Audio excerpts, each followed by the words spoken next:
Today we're honored to welcome Kurtz to the show today. Very excited to have him on. He talks about so many different things in terms of health and wellness and healing, right? The reality is we all deserve to get better in our lives. And we have these certain conditions that we may be holding on to for a long time, right? But the reality is we always can transform and heal. And this man has so many different tools, so many different ways of being an expert in terms of wellness. He talks about some amazing topics, and I'm very excited to have him on today, share his story with us and all of his insights. How you doing, man? I'm doing great. How are you? I'm doing great. I'm very excited and very curious to hear your story, how you got into wellness and how you're being of service today. Awesome. Well, it started with my son being sick, basically. Actually, it started with my mom being sick. I got to experience her with cancer when I was age 10, all the way through age 15 when she passed. And that opened my mind to maybe the caregiving that was done was missing something. And when my son was diagnosed with autism and seizures and metabolic issues and muscle issues, I was told there isn't anything you can do and expect a hard life. And I thought that was true at first. And then I ended up going to a conference, and one scientist threw up a slide that said these kids have high copper levels. And I wasn't expecting a scientist, and I wasn't expecting to see something biological. And I remember sitting there thinking, are these kids sick? And we haven't done anything about it because they don't talk. And that really led me down a rabbit hole of 15 months of research, finding every study I could to show that these kids actually have a biological issue. And there were 750, and that was 22 years ago. When I learned that study work, when I did the work, when I learned all the words one by one, the language that was inside science, when I was able to discern the author's motives by taking a look at other things that they published, I was able to break things down into a category of like 6 things, and it's like toxins, infections, the immune dysregulation, the nutritional deficiencies. Once I broke it down to that, what I found was a pattern that seems to be, it's not just for autism, this is humans, and these kids are just some of the sickest kids that get it early, because I'm seeing the exact same things today, 22 years later. And my son had an absolute full recovery that as far as I can tell. We can never know what any damage could cause in the end, but he's amazing. He's an incredible kid. And what worked for him works for us. And I just proved that over and over again. And this research is really about what is real human potential. What are the things that are getting in the way? How do you remove them? Because there are 1,000 names of conditions out there. And what I've found is that the same thing that happened with my son's condition is true for all, really it seems like all the 1,000 names, which is there's really only a few things underneath it that are happening. And it has to do with things that are holding the body back, or things that the body needs in order to move forward. And when you work those two angles, one person at a time, you learn a lot. And that's basically what we do all day long. Awesome, man. Thank you for sharing that. So it sounds like your son had some issues, and there's really kind of a discovery process, right? And you discovered some things that are really applicable to everyone in terms of healing. Yeah. Is that about right? 100%. Awesome. So you had mentioned those things. And so what are really the factors that determine if someone gets well or not? And basically, having this self-awareness of what we're dealing with so we can actually move forward in a sense. Yeah, no, that's true. I'm going to show you some slides, some examples. Your mind works so fast, by the way. I really like it. It definitely saves time, and listeners are probably like, man, I love that he talks fast and gets to the point. So what I'll share with you is a few things that we found. Sorry, that's not where I want to go. I want to go here. These are just some quotes from researchers and some things that I've done. So let's just go past that for a second. Let's get into some of the things that we found. The blood on the left this has very abnormal formations in it. Anything that's bright white that has these dots in the center of it, this came externally from the person. So they happen to have taken something, and you can kind of figure it out, and it left these residuals inside. And we hear about these things, in videos and speculation, but we find them to be true. That's how he came in. 3 days later, that's what his blood looked like on the right. That's healthy blood. So we've learned how to take these things out. So some of the things that interfere with our best health happen to have been something that we put into us unknowingly. This is a guy that had 5 heart attacks. His name was Standing Bear. He's from the Native American community. All this white stuff in the center is also abnormal. So this is a different type of, I would say, unnatural thing that's inside people. This comes from water, from one source. It's crazy enough. It's in bottled water, it's in spring water, it's in well water, believe it or not. So like as far as I can see, every water supply I've seen so far, I've even found it in surgical saline. This stuff's not supposed to be there. Captures stem cells, creates inflammation, and it also creates patterns like this where the cells are not polarized properly. They don't have enough energy. The brown shows this dysregulation and this inflammation. It's pretty bad. So this is later that day, and it's almost healthy. You got some dots and some cells right there, but that's almost really good blood.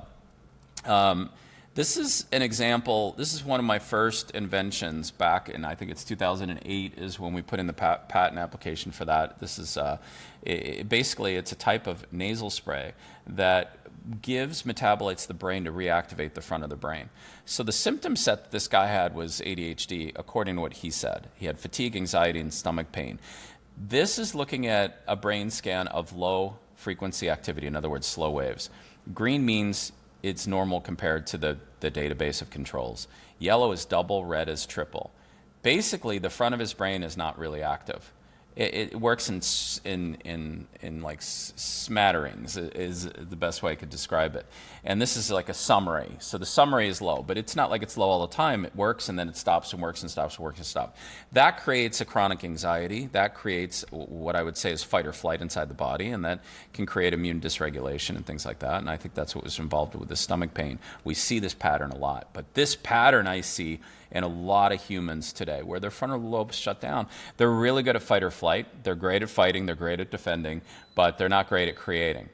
And that's something that's missing, I see, in society in general, is that they're missing the creation, the calmness. And this, when we sprayed them, this is after, directly after. This is seconds after, actually.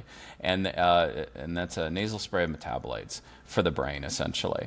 And the back of his brain has less slow activity. So even the back of his brain, this kind of pattern is like a meditative state. So he's in a meditative state, but except he's got eyes open and he's just sitting there. So this pattern's unusual, but I think this pattern is how humans should be in general. So if we look close, you can kind of see this is the dysregulation. This is just with a few metabolites. That's it. And what he went from stomach pain to the fatigue and anxiety going away and feeling clear and energized. So in the blood, this is the blood of somebody. This is another example, somebody that said that they had long COVID. So that's how they said it. But what we're seeing is, and I put it in quotes because we don't diagnose anything, but these cells are very similar to, if you were to put it in AI or look online, for example, this has a pattern that looks like a leukemia. I'm really careful in saying we don't diagnose anything, we don't treat anything, but I'm just telling you what it kind of looks like. In my view, everything's in my view. You can take it for entertainment value if you want to. But he had long COVID. She had long COVID, fatigue, and when she talked about when she walked up steps, she would get out of breath. And she was formerly a very healthy, athletic person. She's young. I'd say if she was 40, I'd be surprised. And so the red blood cells are these little things over here that's left. There's only a few of them. And then you've got these things that are like all over the place. So that's how she came in, and this is literally 3 days later. And there's no symptoms that she described anymore. And she said, I'm even more clear than I'd ever been. So this is the kind of thing that we see all the time. This thing is where the cells are like polarized to each other like magnets so hard that it crushes the cells. It makes them look like pea pods. Now, her symptom set that she described as memory issues, and she was recently diagnosed, not by us, but she said she qualified for the term Alzheimer's, let's put it that way. She also had a fear of going outside or traveling. And she was having trouble remembering names of people that she loved. And she knew that she had a mom that had Alzheimer's and died from it. That was her experience. What we're seeing in here too, her immune cells are dark. They're not even bright like they're supposed to be, and they don't look like clouds, they look more like planets. This is unusual as well. So her immune system was affected, in my view, and the cells stacked on each other so hard. How can you transport oxygen in something that doesn't have a bag of oxygen available to, I look at the cell as like in its full form, it's fluffy and, and it's beautiful. This is like magnetic peas. So that's how she came in. And this is an extraordinary case, but this is 4 hours later. And she said, I don't have any of that anymore. And she traveled that year. This is 2 years ago. She traveled 6 times that year by herself. And once, I don't hear from her that much anymore even. So I happened to take a look at her on Facebook, and this is who she is. This is a 78-year-old woman who's out there traveling, living the life, having a great time without any symptoms that she walked in with when her blood looked like it did. This is somebody that had formerly had prostate cancer. And again, this is what happened prior to us looking at them. And he said, my life's good. I just have a little fatigue. I've got some anxiety, worry, and I have some trouble peeing. Well, I said, well, okay, well, let's just take a look at a drop of blood. This is what we see. And I see this pattern in people that have said that they've been diagnosed with cancers and things like that. So I'm looking at this blood going, this is like potentially the cause of the next thing. So that's when he arrived. I only had him for a few hours because he needed to take a flight back to Canada. He came in just for some other things and stopped by. But in 4 hours, that's what he looked like when he left.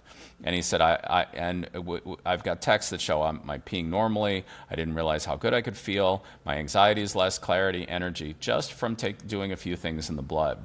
This was a 16-year-old that came to us with autism. He was very hyper. He was like, he wouldn't talk in context. He was talking about, when do I get pizza and ice cream? When can I leave? That's how he was when he walked in. This, again, same day when he left. This isn't perfect. You still have that stacking going on, and the cells are a little inconsistent in their shape. They're kind of spiky. A lot of people talk about the, spiky cells and what that means, but we see that when cells aren't charged well, basically. Everything in my mind has to do with, we are a battery system. Our cells are essentially little recipients of that energy. And if we're using it in trauma, or we're using it in things that interfere with our bodies, like heavy metals, toxins, things like that, you're gonna see stuff like this. But anyway, Mom said even with that little time we spent together, he became a man that day. Like he went from, and we've got video of him, by the way. So all this stuff, anything I'm referencing, there is a video online that shows the process or the result. And that's in our YouTube channel. So I only want to speak with things that if you call me out and say, I want more evidence, I always have more evidence. We film things, we lay things down. So this is he's a PT that was kind of skeptic of some of the work we did. Now, we were developing lasers that were designed essentially to trigger stem cells through the skin. But what it turned out is it also was helping with inflammation. So he had a sprained hand. He came in finally after like 10 times asking him if he wanted to come by. He finally came in. He had a sprained hand that day, which was awesome because he was able to take a couple of those lasers and put it on it. And that face is what a skeptic looks like when they realize their pain went away. And it was literally 5 minutes. So one of the things we found, and maybe I'll stop soon and pass back to you, is that this is what a stem cell looks like when you have a microscope that can read energy in the blood and cells. It has like 6 different levels of energy. There's 2 in the center, 3 on the outside, and then there's another 3 on the outside of that. It's a very unique pattern. This is a type of stem cell. When we trigger these, and we can with not by putting stem cells in people, we don't do that, but we can actually give you a supplement, a vitamin spray, essentially, that can trigger, that feeds your body's natural ability to create them. When you do that, you get more of these. I started to see these patterns, these structures inside the blood when we started doing that. This is an example of my son's blood. And I'm like, this wasn't here before. People call these parasites. It's not exactly that. They're structures that seem technological, and they steal stem cells, and they basically take energy out of the red blood cells. So they pull from stem cells, and they create problems in the red blood cells. This was an unusual finding. I didn't find this even in the medical literature. I think I found one study that was hinting about a stem cell / parasite, because that's how it's listed in science, engagement, like one. So this was a very interesting find. So anytime we're working on people, we're helping them to get better health, help generate their stem cells, which is the way that they can recover and be better. But at the same time, we're always watching, how do we make sure these things don't exist? Because the average count of these things in a human drop of blood, if you times it by 9,000, because there's 9,000 drops of blood in somebody, the counts we usually get are somewhere from 500,000 on the low end to 12 million, 15 million on the high end. It's a lot. So these things, and each one of these will take like 1,000 stem cells from you. So when you start thinking about billions of stem cells, that's literally the number that you can come up with pretty quickly, that are being stolen by essentially something that's, I'll say, unnatural. I've used some words about it, but we can agree it's unnatural. This is another version in the blood. It's half dying off, which is why it doesn't look bright as the sun. So this, you can see on the inside, all these little dots and patterns that look very matrixy. That's the density. When it's dead, when it's alive, it's even like 3 times more that. So you're talking about thousands per little entity inside the blood. And you can see the blood cells here are having trouble being around it. It's like some sort of, it's some sort of something that steals energy is what I could say. Where it's putting it, I have no idea, because it doesn't move.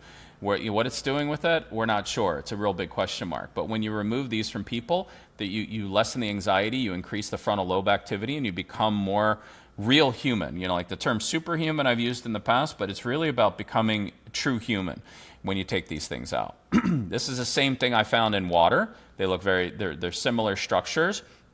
These little circles around them is what we see when these things die in the blood too.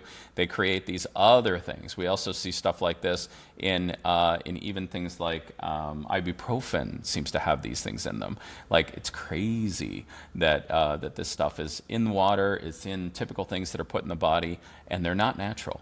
So it's very strange. And if you were to do a colonic, for example, and see a grown-up version, I believe it looks like this. We see tons of these come out of people when you're doing it right. So one more example. This is a 11-year-old boy, and he came in after having kidney cancer, and he'd lost a kidney in that as a baby, and he went through 12 rounds of chemo. 12 rounds of chemo, 17 rounds of radiation, and this is, they deemed him cancer-free, and they said everything's fine. And kids that have cancer often have really good prognoses. They tend to get through it better than we do, so as an adult. But what we see in the blood, mom knew something was wrong, and she searched the planet, essentially, hoping to find somebody. Well, she's from, I don't know if she was from California. I want to take that out of the sentence. But anyway, she flew out to see us when she heard about this work. This is what we saw in the blood. As soon as she saw this, she was crying. She goes, finally, I can see something that makes sense based on what I see in my son, who everyone says is fine and says I'm crazy. So that's how he came in on August 8th. And how he left on August 12th was this, which is beautiful, amazing blood. And these things are gone. These technological things that steal stem cells are gone. So what did he look like pre and post? It's noticeable. Here you're seeing darkness and puffiness in his eyes. You're seeing that one eye looks different than the other. My son had this too. One side of the face looks different than the other. This kid, if you asked him a question, he'd lean over to his mom, speak the answer to her only, and she'd have to talk for him because he was that shy. 3 days later, this kid, his eyes are amazing. They're symmetrical. His smile is more symmetrical. Here you can actually tell one side's activated more than the other. This side looks like it's working. This side looks like it's at a certain percentage. See, the smile on this side goes up. Over here, you can't, it's just big and bright, and this kid is fearless. He's high-fiving. Adults, he's having adult discussion. When he was filming his testimonial, he said, "Mr. Stan, you're interrupting my time." Like, he was amazing. And so she knew something was wrong here by looking at him. She knew that essentially her testimony, which is also on our testimonies page, talked about how this definitely is a lifesaver for him. So anyway, you get the idea. Pre and post, left and right. Pre and post, left and right. This person looks in 3 days completely different. This is what I'm talking about finding what real potential is in humans. Imagine she lived this life from birth and she was this clear. What would she have created for the world? What could she have as an accomplishment? What is her legacy? Same thing here. Came in like this, left like that, look like this, look like that. Pre and post, look at this. When you look at her eyes are basically saying help.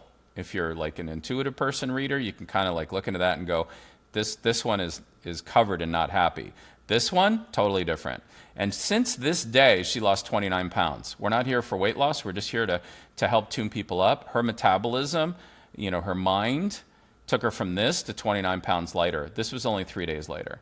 So we have time and time again of this stuff over and over again. These are examples of different technologies and how we go after things. I've got lots of videos. There's a video online. This is a nurse that was disabled for 13 years, and she actually lost her stress when she was here, and she said it was the number one thing she did in her life. In that same video, we've got the bass player of AC/DC. He's talking about how his breath work improved by 1 minute just in 2 days being here. So cardiovascular is majorly increased. Yeah, it's basically stuff like that. Oh, I don't want to play I could play one of the videos. They're only a couple minutes long. But I'm going to pass back to you for a second and let you ask me the next question or guide how you want to go. How do I stop sharing? Here we go. Wow, that's incredible, man. Thank you for sharing that. So it sounds like a lot of times when we go to heal, maybe focus on one thing, if at all, right? And we don't really have this comprehensive approach to healing, which is really required.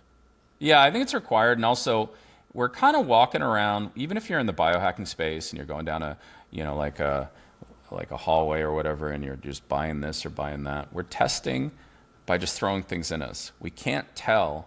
It's like driving a car without a dashboard and without a navigation system. You need to know how things are responding inside you. If you have that, the microscope for me is my dashboard. So I can see if something I'm doing is working. And I do that every single time. So my level of competency, just from trial and error, becomes really high because I get to see the results. You can't figure out if you're speeding or not if you don't have a speedometer. You can't see if you need oil if you don't have an oil gauge. You can't tell if you missed a street unless you've got a navigation system. We're working, whether it's in the traditional space or the non-traditional space, most people are working without their dashboard. And sometimes they get better results because of this person or that, and they get lucky, or whatever it happens to be. Maybe they intuitively did it. Some people do muscle testing, and that helps to give you some information. But the idea of actually knowing what's in your history database, the blood tells you that. To understand how you're affecting that person, the blood tells you that. And this tool, when people see it and they see this process, they're like, why isn't this everywhere? It's really because we've relied on half measures to be able to approach our health because we're too busy wanting to make money and have a house and have a family and do the things that you're quote unquote supposed to do. But my approach to this, because it was forced on me, they said that my son was going to have an outcome that I was not going to accept.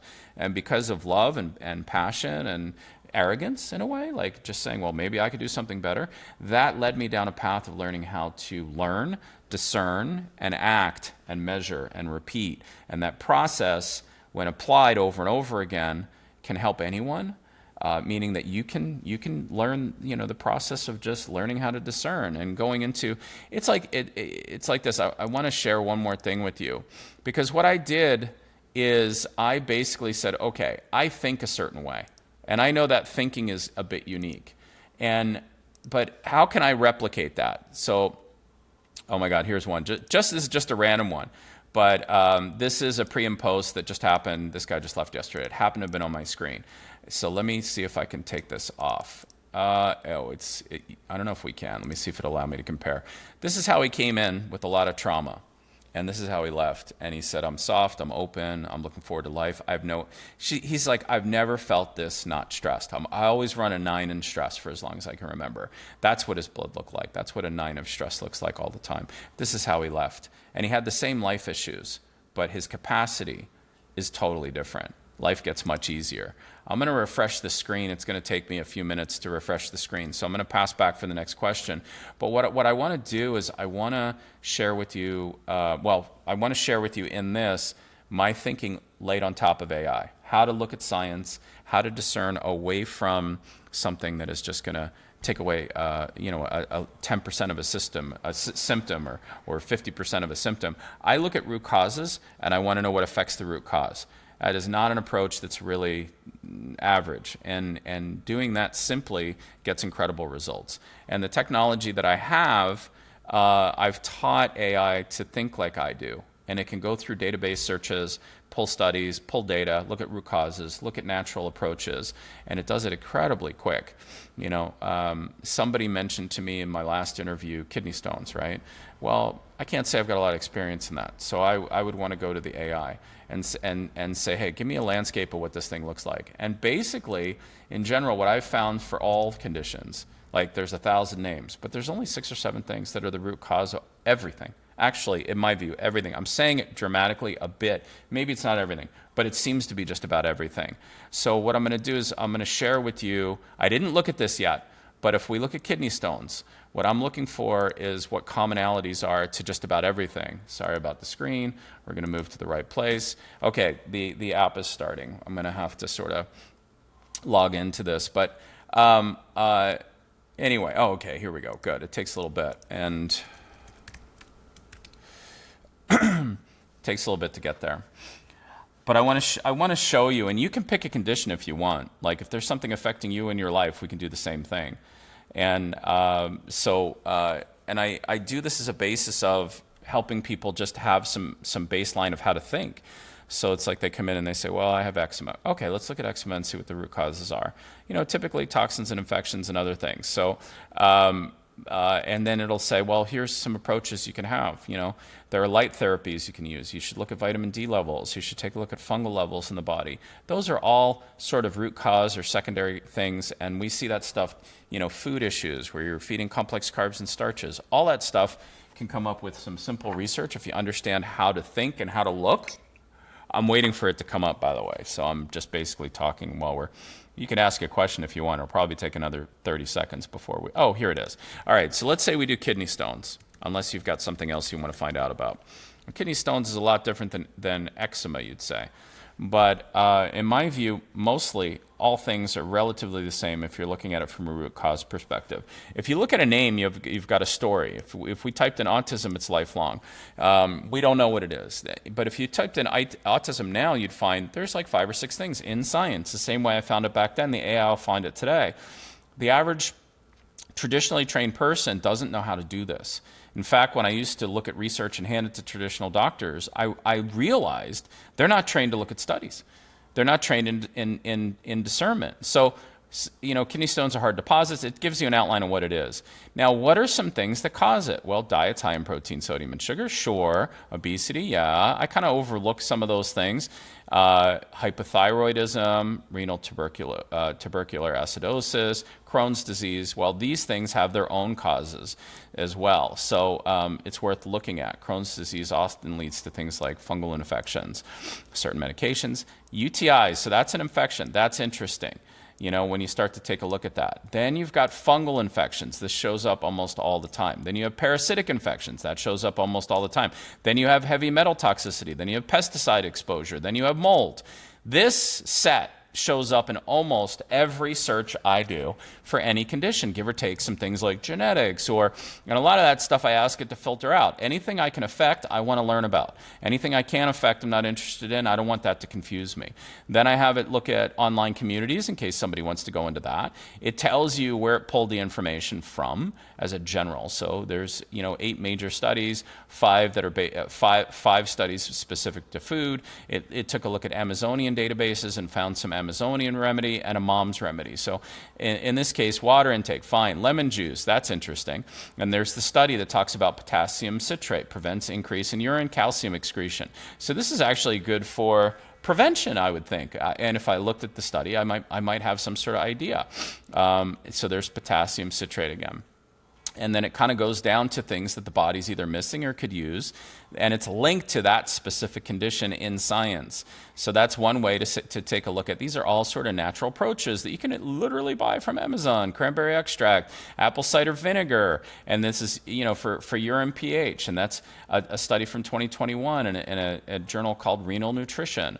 High oxalate foods, so it's like green vegetables might be involved in it for a little while. I find that if you have fungal issues, you're going to have oxalate problems. So that's kind of a link to say, why don't we make sure that we take a look at fungal issues in relation to, the kidney stones. Probiotics might be good. Treating fungal infections, there it is. So the AI picked up on places that I would go after based on this. Heavy metals toxicity, and it's a environmental health perspective. So it's an environmental journal.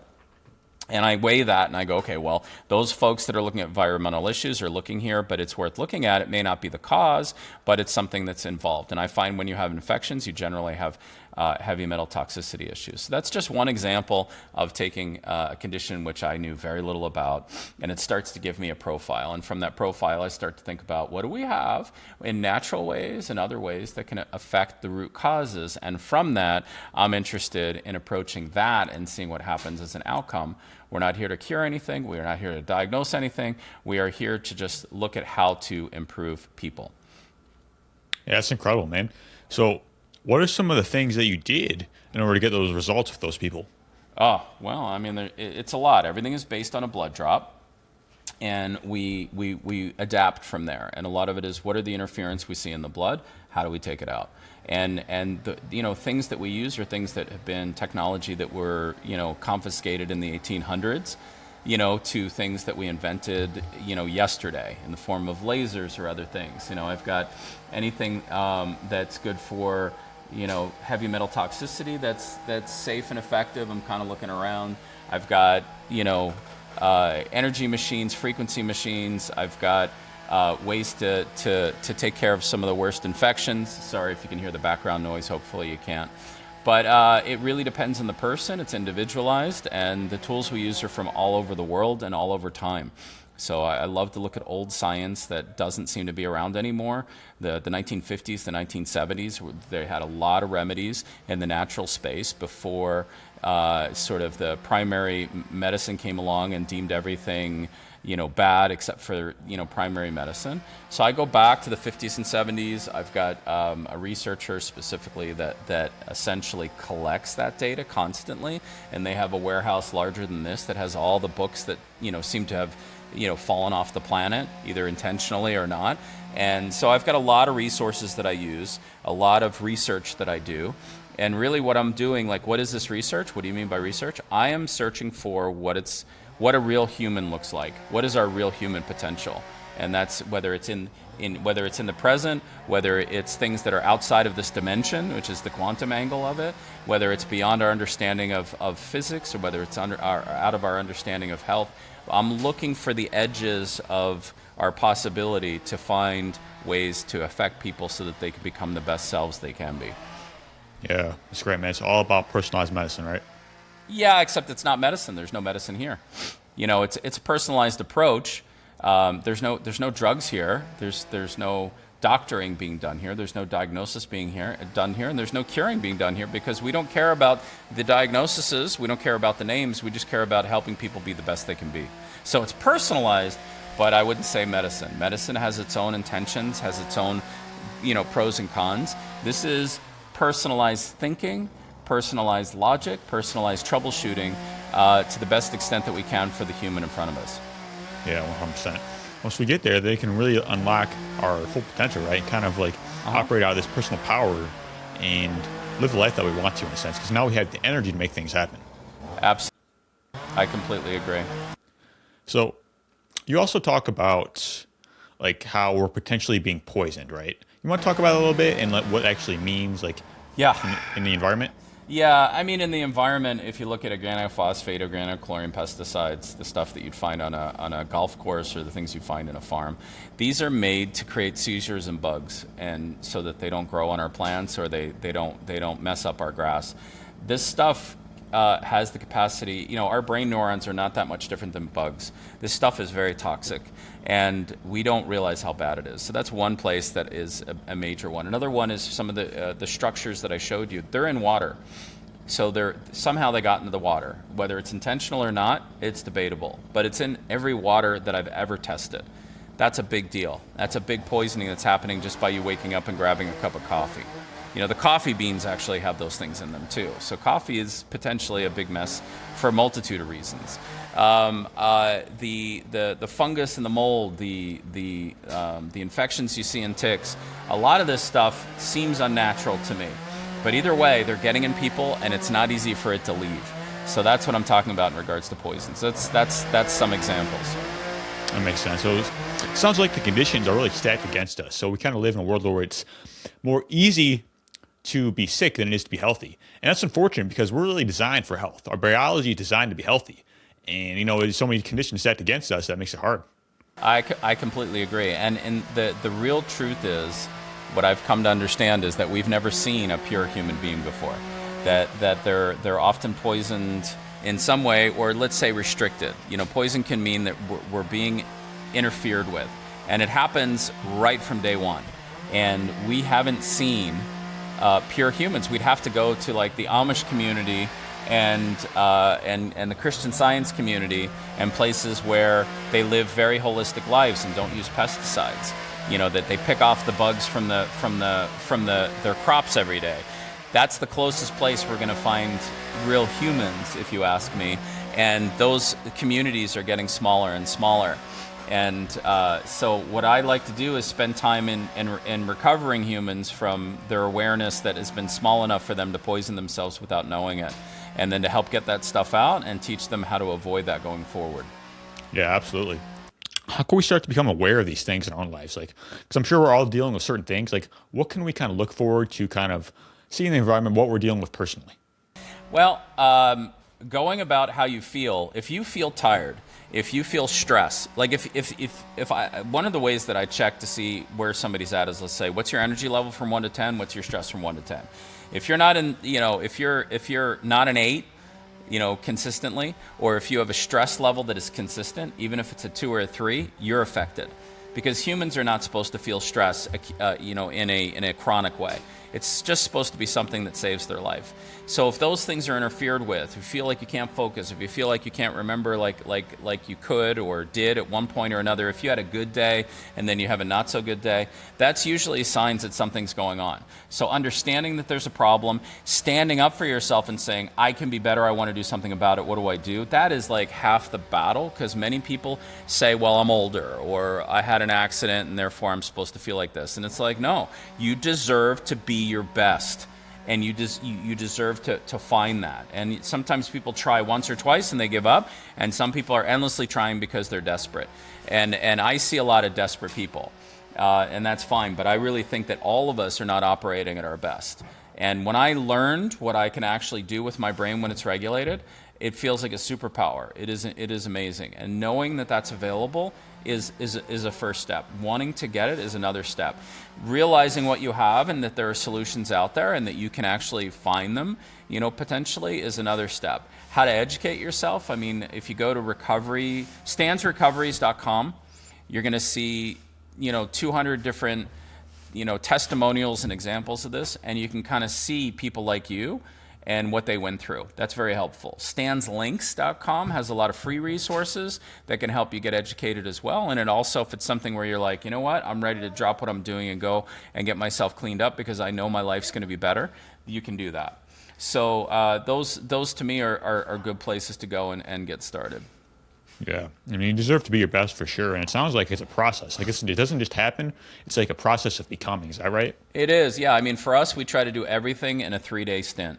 So you come in with whatever you are, and then 3 days later, you usually don't have those things. It's kind of like that. So believe it or not, and it doesn't matter what the condition is. I don't care about the names. I don't care about the diagnosis. It's not my thing. But we generally take people from a place that they didn't think they can get out of and take them to a place they never thought that they could be. And we usually do that in 3 days. Right. How do we start to address these things? Like, so we have this level of awareness. Now we know what we're dealing with. How do we proceed forward and kind of address these things and kind of clean up the environment in a sense? Well, there's a lot to learn, and it's not hard. I can tell you, like, one of the shirts I usually have is, it says, if it's not easy, it's not true. I'm a big believer in learning the complex, but you make everything easy. There's a lot of easy ways, and it's going to be things, dietary changes. It's going to be how to treat your water before you drink it, and how to be aware of environmental factors. There's a lot of things that are EMF related, so it's like shut off your modem at night, use your cell phone less, raise your vitamin D levels, which protect you against those things. There's a lot of stuff like that, and the more people get involved in learning, and like I'm saying, the sites that we have give people a lot of information, the more that you learn about what's true and how to protect your sovereignty, it just builds up over time. The same way that, look, you're doing great. People are alive. Good news. People are living their life and able to produce money and pay rent. Good news. Now, what are you really capable of? And are you wanting to strive for it? And I gave you some links. It's a good place for them to start. once they get educated on what's there and what are some methods to be able to get rid of it, then they start detoxing themselves, you could say. It's a word that's overused, but you can start removing the interferences and find out who you really are. Yeah, that's what it's all about, man. And you also talk about longevity, right? And aging gracefully. You want to mention that a little bit? Yeah, I mean, once you see these things and you see what they do, you know that removing them creates a different life for you. Most things, I think death happens way sooner than it's supposed to.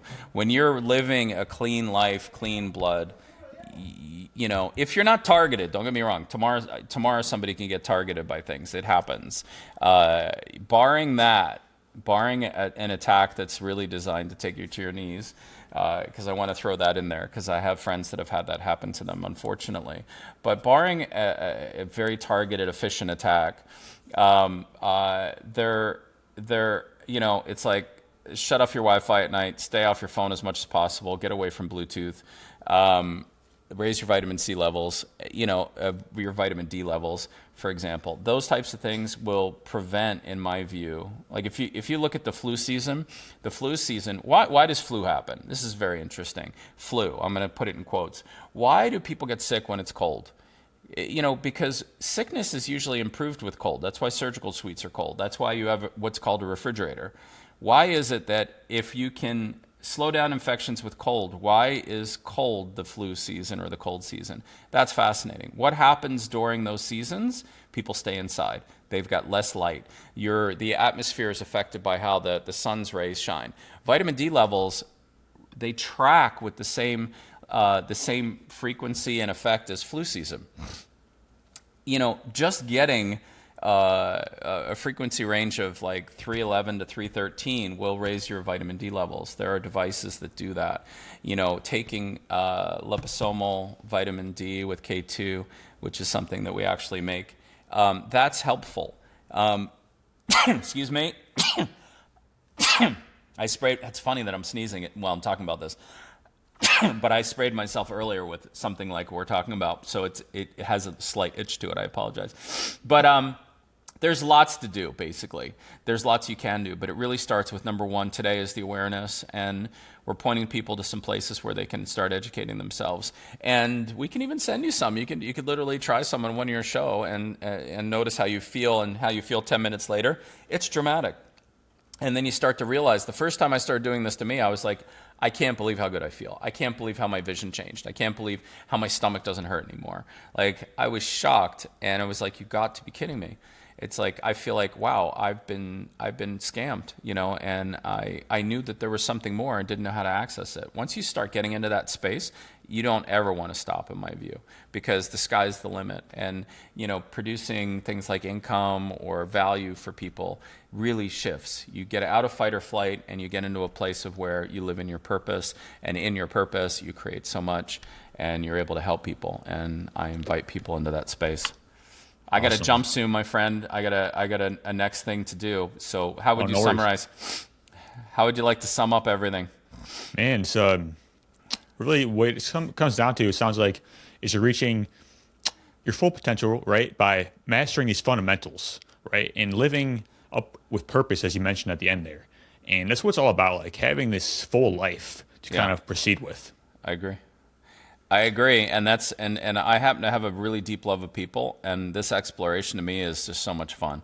It's serious, but it's really fun, and I think if we all kind of put our energy in that way, the sky is the limit, and humans should not be what they are right now. And I'm really excited to see what we look like in time. The more that learn about it, the more that experience it, and see how we treat each other differently, because that's been my experience. 100%. All right, Stan, this has been awesome. I appreciate you, man, so much for coming on the show, sharing your story with us, all your insights, and your message is really powerful, right? Because we can heal. That's what we're designed for. And once we incorporate all these things, that's when our life gets better, and we have this energy to make our dreams a reality in a sense. So appreciate you, man. Appreciate you. Thanks so much for having me. Have a great day, and good luck to everything you're exploring for you and your audience, my friend.